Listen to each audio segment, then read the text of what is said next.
Boys on, man. It's Mari Chosen, you know what I'm saying? Back at it with a video, man. Drop this video because someone so need to hear it, man. And I got another esoteric breakdown for y'all, man. I never done a video like this, you know what I'm saying? It's my first time doing a video like this, but I got an esoteric breakdown for y'all, right? And we are going to be breaking down the Inside Out movie breakdown, right? When you have a spiritual awakening and you see everything with the pineal gland, with the third eye for what it is, this movie was literally an esoteric movie, literally proving to you that you are not your emotions. Emotions are literally entities camping inside of you, or entities in the astrals, literally sending you signals and triggering you to move off these emotions. You know what I'm saying? But we're going to get into it. So let me go ahead, start the screen recording. Start the screen recording. Hold on, y'all. Give me a second.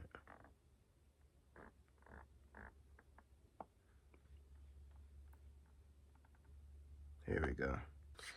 Inside Out breakdown, man. Y'all see it right here, man. Like I said, Inside Out was a very esoteric movie, and we're going to be breaking it down right here for y'all boys, man. So Inside Out, right? As we understand, they put the truth in the movies and the fake in real life. You only see 0.0035 of the what you see in real life with the retinas. So everything around you is basically fake, right? Inside Out is an esoteric movie showing you that you are not your emotions. You are just the receiver of them. Emotions are low vibrational entities in the astrals triggering you to feel certain ways. And you are the universal consciousness within you that watches everything. So you are the watcher of these emotions. This movie literally showed you that you are the watcher of your emotions, right? Because as y'all see on the left right here, you see the little girl Riley, and you see all the emotions that's camping inside of her, right? Those emotions aren't her. Those emotions are literally separate from her. And it's why if you watch the movie, you'll see when they had like a little keyboard thing, and they was able to like watch, like be in Riley's perspective and basically watch everything, right? And this is why I'm going to break it down in one of the scenes also. When one of the emotions weren't present, Riley was in a flow state and had no emotions, which is your higher self, which is the true version of you, which is the true version of living, right? So this movie is literally just showing you that you are not your emotions. You're literally the universal consciousness watching your emotions, and you choose whether to act off of these emotions or not. But Riley in the movie, she didn't notice. She was taught emotions. This is why she moves off of these emotions, besides witnessing, being the universal consciousness that she is within, and literally witnessing, oh, this is not me. I'm watching this. You know what I'm saying? So besides being the watcher, she's being the actor, and you do not want to be like Riley. You know what I'm saying? So let's get into it, right? Anger represents the root chakra when it's blocked, hence why he is red. Your root chakra deals with security and stability. When this chakra is blocked, you move off of fear and anger, which is the lowest vibration in the cosmos, right? So when you're vibrating low, when you're in that root chakra and you are unbalanced and you have no security or stability, you move off of fucking anger and fear. This is why niggas that's stuck in their root and always trying to prove their point, they're always niggas that's trying to fight and shit, like, yo, square with me. It's always the niggas that's in their root chakra that's always trying to prove a point, right? So when you have no stability, you are anger. You are in your root chakra. You react off of anger. You know what I'm saying? You react off of every single urge. You react off of anger. You react off of low vibrational emotions that aren't you, right? So anger literally just represents stability. And when you're not stable, especially as a man, that's why the niggas that's not stable as a man, they react off of anger 24/7 and move like women 24/7 and shit, right? So this is what anger represents. Anger represents the root chakra, represents your lower self, represents you when you're vibrating in that motherfucking root. Now let's get it, right? Sadness. Sadness represents when you have a blocked throat chakra. Your throat chakra deals with you speaking your truth no matter what. And when it's blocked, you have trouble speaking up for yourself, and it makes you sad. Hence why Sadness had trouble projecting her voice and always was speaking in a low tone. Out of every emotion in the movie, Sadness was literally speaking the less out of all of them. And that's because sadness literally represents you when you have a blocked throat chakra and you don't like to speak and don't speak your mind. This is why Sadness, she had a very low projecting voice. She was always, I don't want to do this, I'm Sadness. She had a low ass projecting voice. When you're in when your throat chakra is blocked, you have struggles projecting your voice and have struggles saying how you feel, speaking your truth. Well, I can't really say how you feel because, as we know, emotions aren't really, you're the receiver of emotions. But speaking your truth, etc., etc., etc. This is why in the movie Sadness, she had no projection in her voice. Like I said, if you go rewatch the movie, Sadness was speaking the less out of all the other emotions. And she was always, She was speaking low. She was complaining 24/7. Why the fuck do I got AirPods in? I just realized that.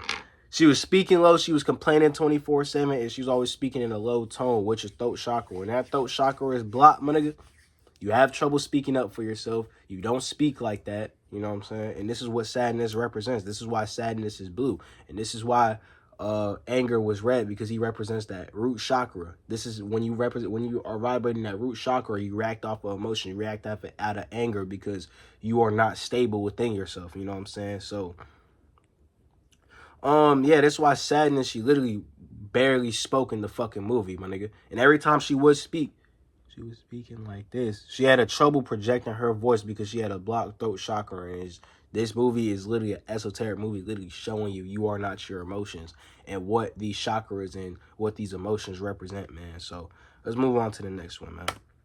Disgust, right? Look at her, my nigga. Disgust represents a blocked heart chakra. The heart chakra deals with unconditional love and loving everybody as they are. Hence why in the movie she was always so sassy and always was giving people an attitude. This is why in one of the scenes when she didn't want Riley to talk to people due to the fact Disgust wants people to fit Riley's persona of reality, and if they didn't, she would be disgusted, which is not unconditional love, right? So this is the problem with nowadays relationships, right? When somebody doesn't fit your perspective of reality, they give you the ick. They give you the disgust. You know what I'm saying? Disgust. And another thing too, yeah, Disgust, before I speak on that, Disgust was always giving everybody attitude in the movie, always was sassy as fuck because these people didn't fit her persona of reality, which is not unconditional love. When you're vibrating at, when your when your heart chakra is open, you're vibrating out of unconditional love. Bro, no one give you no motherfucking disgust. You love people for as they are, bro. But Disgust, all she wanted people to fit her persona of reality. You know what I'm saying? So this is why if you go watch the movie back, in one of the scenes, Disgust, she didn't want Riley talking to these people because she would have been disgusted by them. And that's not unconditional love. When you're vibrating out of unconditional love, nobody disgusts you. Love people for what the fuck they are. You know what I'm saying?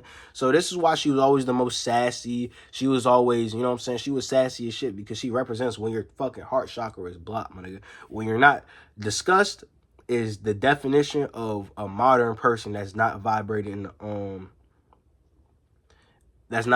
out of their heart chakra and shit, right? So in order to not be a disgust, you need to vibrate out of unconditional love and love everybody and love yourself. And once you love yourself, you love everybody around you. You know what I'm saying? So disgust literally shows how the modern person is, bro. She has no unconditional love, my nigga. She wants people to fit her persona of her reality. And if the motherfuckers don't fit Disgust persona of reality, she's out of there. She don't want to fucking talk to you. She's going to be sassy to you. She's like, fuck you, nigga. If you don't fit my persona of reality, fuck you. Which is not unconditional love. So this character is basically teaching you how to not vibrate out of unconditional love. This is literally what a blocked heart chakra is. When you're vibrating in that heart, you love everybody for what they is, bro. You don't give a fuck about them fitting your persona or reality. This is why relationships don't work out, because you want someone to be so perfect. Disgust wanted everyone to be so perfect. If you didn't fit Disgust persona or reality, she didn't want to fucking talk to you, which is not unconditional love. So Disgust is literally teaching you how to not love unconditionally and shit, man. So yeah, that's basically what Disgust represents. She represents the throat chakra. This is why she's green. And she also represents when that shit is blocked and the emotions you react to when that shit is blocked. Next one. Fear / crown chakra, right? So that man Fear, as you see, that man Fear is purple. Crown chakra, purple, right? Fear represents when you're not in your crown chakra, which means he has a blocked crown. When you're in your crown chakra, you have no fear due to the fact you're in a flow state and you're detached from everything. Fear represents when you're not vibrating in your crown, being in a state of fear 24/7 besides flowing. If you go rewatch the movie, my nigga, Fear was always worried 24/7. He was always scared 24/7. He was always thinking. Fear is only an emotion that exists when you're thinking of the future. There's no such thing as fear when you're in the present moment, which is your crown chakra, right? When you're in your crown, when you're not vibrating in your crown, like I say down here, when you're not vibrating in your crown, as we see right here, when you're not vibrating in your crown, being in a state of fear 24/7 besides flowing. So when you're not vibrating in your crown, You're thinking of the future. This is why people fear death. You're thinking of the future. You're thinking of the unknown. People only fear death because you don't know what the fuck happens when you die. If you knew what happened when you die, you wouldn't fear death. So fear in this movie represents you when you're not vibrating your crown chakra, because your crown chakra is literally you just being in the present moment, which is a flow state. That nigga fear was never fucking flowing at all. He was always worried. Oh, what if she reacts like this? Oh, whoa, whoa. Being a bitch, my nigga. Besides living in the fucking present moment. So when you're vibrating in this crown chakra, this is, damn, I'm sick as fuck. This is when you're not vibrating in your crown chakra, this is when fear comes into place, my nigga. This is how niggas act when they're not vibrating in that crown. Fear 24/7, worried about death, scared of death, worrying about what this person thinks of you, worrying about what happens after this, worrying about the unknown, besides fucking flowing, my nigga. When you flow, you are in your crown chakra. This nigga fear is not in his fucking crown chakra. He represents you when you're thinking of the fucking future, thinking, oh, what if this girl likes me? What if this boy rejects me? This is him. Look at this nigga, bro. Look at him. This is him. So in order to vibrate on that crown chakra, you need to detach and be in the present moment. As we stated earlier, fear is a prime example of not being in the fucking present moment. So why this nigga was always scared of everything. What if this happens? If you also go look back and watch the movie too, this is why this nigga would always say, oh, what if this happens? Oh, I don't know what to do. Because he is not living in the fucking present moment, my nigga. If that nigga fear was living in the present moment and not thinking of the unknown or thinking of the future, nigga wouldn't even be fear. You know what I'm saying? So he represents your crown chakra when that shit is blocked, man. So let's get on to the next one. Joy. Joy is yellow and represents the solar plexus chakra, right? Joy represents when you have an open solar plexus chakra, which deals with willpower and confidence. Hence why joy was the most confident and was the leader of all the other emotions. And when joy left in one of the scenes, the other emotions had no clue what to do. Because when your solar plexus is open, you know who you are and you have the most confidence and have leader energy, right? So Joy was the leader of the group. You know what I'm saying? She was the most confident. She always was speaking her mind. She didn't give a fuck about what nobody thought. She was the leader of the group. And this is how you are when you have an open solar plexus chakra, because your solar plexus chakra deals with power and confidence. When you have no confidence, my nigga, you don't speak up for yourself. You just sit back and you just be a fucking pussy. This is why Joy was the leader, because she had an open solar plexus. This is why she was able to lead, because she knew who she was. She had the confidence and she had the willpower, and she didn't give a fuck about what nobody said. This is why when she left in one of the scenes, the other emotions didn't know what the fuck to do. And they tried to pretend to be Joy in one of the scenes. If you actually rewatch the Inside Out movie and shit, right? Niggas try to pretend to be Joy, but you can't be Joy, because Joy has an open solar plexus and she's confident. She has willpower. And this is why she was a leader. The other emotions, they weren't confident and they had no willpower. This is because they had a blocked chakra. The other emotions represent blocked chakras. So if I could bet money on this, I don't know, I got to rewatch the movie. But if one of the other emotions left, Joy would have knew how to play the other emotions. Joy would have knew, because Joy is the leader. Joy has willpower. Joy has confidence. You know what I'm saying?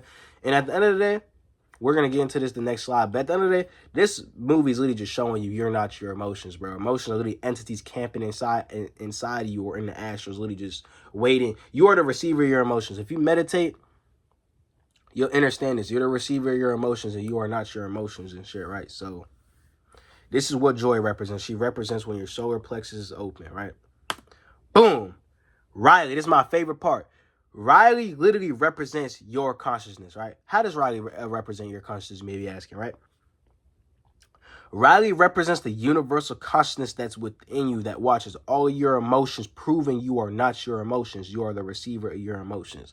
My nigga, Riley is her own separate entity, my nigga. Riley is there. She's flowing. She's in a flow state. Riley is Riley, right? The other emotions are witnessing, because if you go watch the movie, there was like a projection, right? There was like a keyboard and there was a projection where all the other emotions was able to watch what was going on with Riley, right? So Riley, when she would go through something or she would see something, it would trigger one of the emotions and they would like slam on the keyboard. So if those emotions would have never slammed on the keyboard, that shows you are the receiver of your feelings. Even if the emotions slam on the keyboard or slam on the thing that's controlling her, that literally shows you that you are the receiver of that feeling that you are receiving. You're the receiver of your emotions. You're not your emotions. You know what I'm saying? But Riley was taught that she was her emotions. So when she would get when she would get feelings or triggers that wasn't her, she would react off of them. The entities inside of her have to push buttons inside of her to react. Hence why when Joy was not present in one of the scenes, she lacked emotions and was in a flow state until the other emotions pretended to be Joy, right? As we stated before, Joy left one of the scenes if you go rewatch the movie, right? So Riley literally represents the universal consciousness within you that's watching everything. This is why they had a whole fucking projection in the movie. That represented literally you being the universal consciousness that's watching the emotions, watching what your mom is doing. You are the observer of your emotions. You are the observer of your thoughts. You are the observer of everything. You're not your feelings. You're not your thoughts. You are the observer. And this is what Riley represented. Riley represented literally you being the observer of your thoughts. You know what I'm saying? This is a very esoteric movie because as we stated, right? In order for Riley to react off of an emotion, the emotions had to click something inside of her had to click something inside of her. Riley receives that clicking. She's watching it and she chooses whether Riley chooses whether she reacts off of that emotion that she's watching, or she chooses whether she doesn't react off of that emotion that she's watching, right? So that's showing you, even if the emotions are pushing the buttons, that shows you if the emotions didn't push the buttons, you would lack emotions, which is your higher self, which is a flow state, which shows you emotions don't exist. Because as we stated in one of the scenes, when Riley was, I'm pretty sure her mom was giving her something, and Joy wasn't present, Riley was in a flow state. She had no emotions. She lacked emotions. So this movie's literally showing you, even if like I said, even if the entities are pushing the buttons, you're still observing it. But people don't understand that you're the observer of it. But when the emotions aren't pushing those keys or not pushing any of that, you're in a flow state. You lack fucking emotions, which is your higher self, which is your crown chakra. You are in the present moment. You know what I'm saying? So this is a very esoteric movie, bro. And I love breaking it down for y'all, man. You know what I'm saying? So I just want to drop this quick video for y'all, man. To understand, y'all are not y'all emotions. Y'all are the receiver of y'all emotions. Go rewatch Inside Out. And this is why I say what I say. When I was a kid, I would have never knew any of this because as a kid, I always thought that I was my emotions and shit, right? So you are not your emotions. You are the universal consciousness within you, right? So let's go back. This is why all these other emotions represent you when you're moving off emotions. As you see right here with anger, that's the keyboard that I'm talking about. If niggas would have never pressed that keyboard, Riley would not have no emotions. She would be in a flow state, proving that you are not your emotions. You know what I'm saying? Sadness, disgust, fear, joy. You know what I'm saying? And Riley, man, you know what I'm saying? This is a very esoteric movie. You are not your emotions. You are the receiver of your emotions. You are the universal consciousness within you that's observing everything, man. And I just wanted to drop this quick video for y'all, man. It's Mari Chosen. I'm out. I lay out, boys. Make sure y'all take care of yourselves, man. Let's get it. Who's the worst guy? It hurts when I got a burst 5. I'm on the herb slide, the first kind. Snatch on purse for perp lie. White and coat, white on your turf guy. My first 5 hurt ties. Pull up with cursed gods. Fuck up, you feel the little frequency. The kill freak with me. I'm in the field wall, the creeper sleep. A wild receiver, how I seen they trying to read with me. I spit that comma